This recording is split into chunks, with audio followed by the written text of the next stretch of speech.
छो जो उनजो असुलु वजह ई सिर्फ़ु हो न, असांखे ख़बर ई न हुई। असांखे उन चयो तव्हां ॻोठु वञो, असां चयो असांखे गॾु रहणो आहे, तोसां हिते रहणो आहे, तोखे हाणे जॉब मिली आहे। हो मतिलबु ब्लैकमेल थियल हुई, उहा डिस्टर्ब हुई, मेंटली डिस्टर्ब हुई।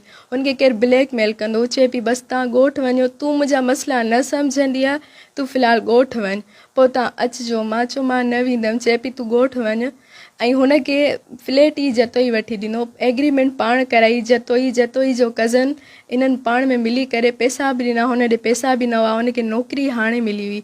जीअं ई हुनखे जॉब मिली त हिन चयो मां पंहिंजा मतिलबु कर्ज़ु लाहे छॾंदमि, ऐं ईअं ई हुननि फ्लैट पाण वठी ॾिनो। वरी इहा अफ़वाह हलाई अथनि मुर्क ऐं जतोई जा हस्बैंड ऐं वाइफ छा तालुकात आहिनि, अहिड़ो कुझु बि न आहे। न मुर्क ऐं मुर्क ऐं जतोई न वाइफ एंड हस्बैंड आहिनि, न छा, ही बि कूड़ियूं अफ़वाहूं आहिनि।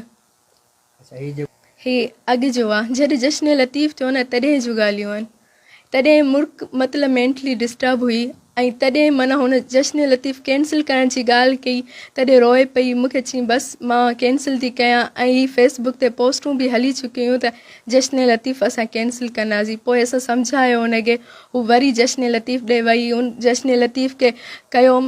ऐं अहिड़ी का बि ॻाल्हि न आहे, हिन जी डायरी हिन महिल जी लिखियल ई न आहे। हींअर हूअ एतिरी डिस्टर्ब हुई, उन टाइम ई न हो। मूं ॾे कल्ह मैसेज कया अथई, मूं ॾे पैसा जंहिं ॾींहुं रिसेंटली हिकु ॾींहुं माना जंहिं ॾींहुं हुनजी डेथ थी थिए, सुबुह जो मूं ॾे मैसेज कया अथई। वरी उन खां हिकु ॾींहुं मूंसां अॻु में ॻाल्हायो अथई, अहिड़ी का मसइलो न हो।